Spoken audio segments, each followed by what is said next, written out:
ಚಿಕ್ಕಬಳ್ಳಾಪುರ ನಗರದ ವಿದ್ಯಾ ಅಮೃತ್ PU ಕಾಲೇಜಿನಲ್ಲಿ ದ್ವಿತೀಯ PUC ವಿದ್ಯಾರ್ಥಿಗಳಿಗೆ ಬೀಳ್ಕೊಡುಗೆ ಸಮಾರಂಭ ಬಹಳ ಅದ್ಧೂರಿಯಾಗಿ ನೆರವೇರಿತು.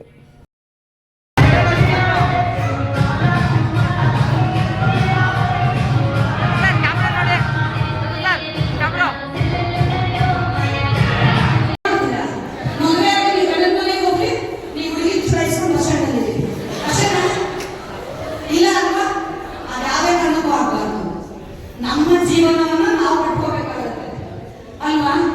ಡಿಪೆಂಡ್ ಆಗಿ ಬದುಕುವಂತ ಜೀವನೇ ಅಲ್ಲ. ನಮ್ಮಲ್ಲಿ ಲವ್ ಇರಬೇಕು, ಸೆಲ್ಫ್ ರೆಸ್ಪೆಕ್ಟ್ ಇರಬೇಕು. ಮನುಷ್ಯನಿಗೆ ನಮ್ಮನ್ನ ನಾವು ಗೌರವಿಸ್ಕೋಬೇಕು, ನಮ್ಮನ್ನ ನಾವು ಪ್ರೀತಿಸ್ಬೇಕು, ತಂದೆ ತಾಯಿಯನ್ನು ಪ್ರೀತಿಸ್ಬೇಕು. ಅವಾಗ ಮಾತ್ರ ನಾವು ಮನುಷ್ಯರಾಗಿ ಬದುಕೋದಕ್ಕೆ ಸಾಧ್ಯ. ಹೌದಲ್ವಾ? ಹೌದಲ್ವಮ್ಮ? ಇಷ್ಟು ಮುದ್ದಾಗಿ ಎಲ್ಲ ರೆಡಿಯಾಗಿ ಬಂದಿದ್ದೀರಾ. ನಮ್ಮ ಹುಡುಗರು ಎಲ್ಲ ಮುದ್ದಾಗಿ ಕೂತಿದ್ದಾರೆ. ಕಾರಣ ಅಪ್ಪ ಅಮ್ಮ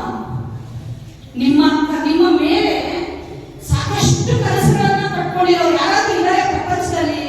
ನಿಮಗಾಗಿ ಒಂದು ಬಿಡಿಯೋ ಜೀವ ಇದೆ ಅಂದ್ರೆ ಅದು ಬರೀ ತಂದೆ ತಾಯಿ ಮಾತ್ರ.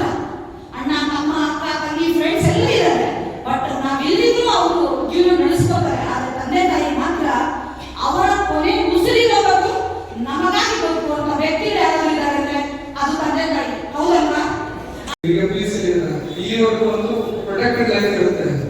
ಇಲ್ಲಿ ಮೇಡಮು ಆಮೇಲೆ ನಿಮ್ದೆಲ್ಲ ಲೆಕ್ಚರರ್ಸ್ ತುಂಬಾ ಕೇರ್ ತಗೊಂಡು ಪರ್ಸನಲ್ ಆಗಿ ಯಾರು ಓದ್ತಾ ಇದಾರೆ ಯಾರು ಓದ್ತಾ ಇಲ್ಲ, ಯಾರ ವೀಕ್ನೆಸ್ ಏನು ಎಲ್ಲ ಇದನ್ನ ಮಾಡಿ ಅದ್ರ ಮೇಲೆ ಕೇರ್ ತಗೊಂಡು ನಿಮ್ನ ಪ್ರೊಟೆಕ್ಟ್ ಮಾಡ್ಕೊಂಡು ನಿಮ್ಗೆ ಓದಿಸ್ತಾ ಇರ್ತಾರೆ. ನೀವು ಒಂದ್ಸತಿ PUC ಮುಗಿಸ್ಕೊಂಡು ಯಾವುದೇ ಡಿಗ್ರಿ ಹೋದ್ರು ಅಲ್ಲಿ ಈ ತರ ಇರಲ್ಲ. ಅಲ್ಲಿ ನೀವೇ ಎಫರ್ಟ್ಸ್ ಹಾಕ್ಬೇಕಾಗುತ್ತೆ, ನೀವೇ ಓದ್ಬೇಕಾಗುತ್ತೆ. ಅನ್ನಂತ ಫ್ರೀಡಮ್ ಸಿಕ್ಕಿದೆ. ಹೇಳೋರು ಕೇಳೋರು ಯಾರಿಲ್ಲ ಅಂತಂದ್ರೆ ಬ್ಯಾಕ್ಲಾಗ್ಗಳು ಮಾಡ್ಕೊಂಡು ಡಿಗ್ರಿಲಿ ಉಳಿಬೇಕಾಗುತ್ತೆ. ಇವಾಗ ಹೊರಗಿನ ಪ್ರಪಂಚ ತುಂಬಾ ಕಾಂಪಿಟೇಟಿವ್ ಆಗಿದೆ. ಎಂಜಾಯ್ ಮಾಡೋದು ಕಡಿಮೆ ಮಾಡಕ್ ಹೋಗ್ಬೇಡಿ ಅಂತ ಹೇಳಿದ ತಕ್ಷಣ ಓದೋದು ಬಿಡಕ್ ಹೋಗ್ಬೇಡಿ. ಓದಿ ಹಂಗೆ ಅದ್ರ ಜೊತೆಗೆ ಎಂಜಾಯ್ ಮಾಡಿ. ಯಾಕಂದ್ರೆ ಒಂದ್ಸತಿ ಈ ಲೈಫ್ ಆಗಿದೆ. ಈಗ ನಾವು ಬಂದು ಕರಿಯರ್ ಕೂತ್ಕೊಂಡಿದೀವಿ, ನಾವು ಎಂಜಾಯ್ ಮಾಡೋದು ಮಾಡ್ತಿದ್ದೀವಿ.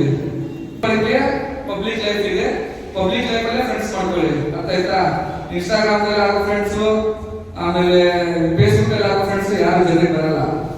ಮುಂದೆ ನೋಡಿ ಪಬ್ಲಿಕ್ ಅಲ್ಲಿ ಅಥವಾ ಜೊತೆ ನೋಡಿದವ್ರು ಯಾರು ಫ್ರೆಂಡ್ಸ್ ಮಾಡ್ಬೇಕಲ್ಲ ಅವರೇ ಜೊತೆಗೆ ಬರೋದು. ಇನ್ಸ್ಟಾಗ್ರಾಮ್ ನಲ್ಲಿ ಆಗಿರೋ ಫ್ರೆಂಡ್ಸ್ ಎಲ್ಲ ಜೊತೆಗೆ ಬರಲ್ಲ. ಅರ್ಥ ಆಯ್ತಾ? ಅದಕ್ಕೆ ಅನ್ನೋನ್ ಪರ್ಸನ್ಸ್ ಯಾರಾದ್ರೂ ಇದ್ರೆ ದಯವಿಟ್ಟು ಎಕ್ಸೆಪ್ಟ್ ಮಾಡದೇ ಇರೋದು ತುಂಬಾ ಉತ್ತಮ, ಎಸ್ಪೆಷಲಿ ಲೇಡೀಸ್.